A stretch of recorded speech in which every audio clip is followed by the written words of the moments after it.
Good morning. Welcome to KPS News. Myself will be myself Siddha. Over 450 Indigo flights cancelled today. Operation flow from normal. ಇಂದಿನ ಪ್ರಮುಖ ಸುದ್ದಿಗಳು ಕನ್ನಡದಲ್ಲಿ. ಇಂದು 450ಕ್ಕೂ ಹೆಚ್ಚು IndiGo ವಿಮಾನಗಳು ರದ್ದುಗೊಂಡಿವೆ. ಕಾರ್ಯಾಚರಣೆಯನ್ನು ಸಾಮಾನ್ಯ ಸ್ಥಿತಿಗೆ ಬರಲಿಲ್ಲ. CM Modi to lead Vande Mataram debate in Lok Sabha today. ಇಂದು ಲೋಕಸಭೆಯಲ್ಲಿ ವಂದೇ ಮಾತರಂ ಚರ್ಚೆಯನ್ನು ಪ್ರಧಾನಮಂತ್ರಿ ನರೇಂದ್ರ ಮೋದಿ ನೇತೃತ್ವದಲ್ಲಿ ಆರಂಭಿಸಿದ್ದಾರೆ. Goa fire tragedy fifth accused manager Bharat arrested ಇನ್ ದಿಲ್ಲಿ.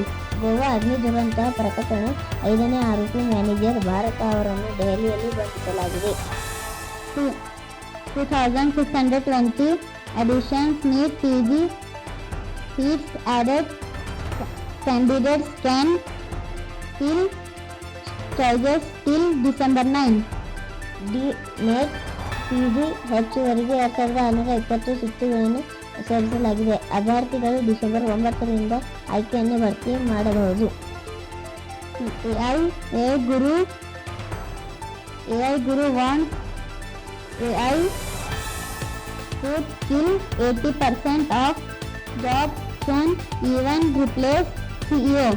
ಕೃತಕ ಬುದ್ಧಿವಂತೆ AI ಗುರುಗಳು ಎಚ್ಚರಿಕೆ. ಮುಂದಿನ ದಿನಗಳಲ್ಲಿ AI 80% ಉದ್ಯೋಗಗಳನ್ನು ಕಳೆದು ಹಾಕಬಹುದು, CEOಗಳನ್ನು ಬದಲಾಯಿಸಬಹುದು ಎಂದು ತಿಳಿಸಿದ್ದಾರೆ.